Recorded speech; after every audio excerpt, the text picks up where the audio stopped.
大家好啊，我这里有一台是小米的米 Pro，15.6寸的。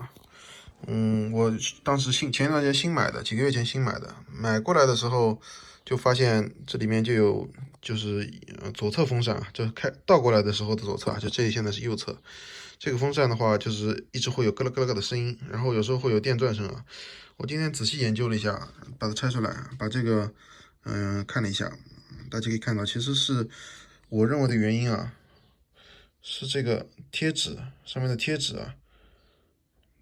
没有动平衡导致的。大家可以看到，这个贴纸明显的偏向这个方向啊，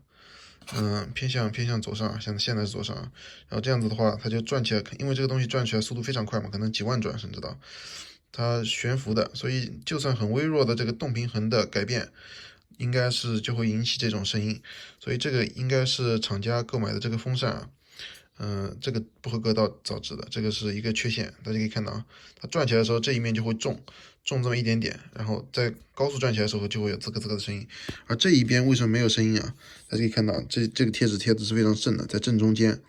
这样子正中间的话就动平衡是非常好的，这样转起来这一面就是一直没有声音啊。我就观察很久了，所以今天总算把它拆出来看了一下。至少大家就知道是什么原因了啊。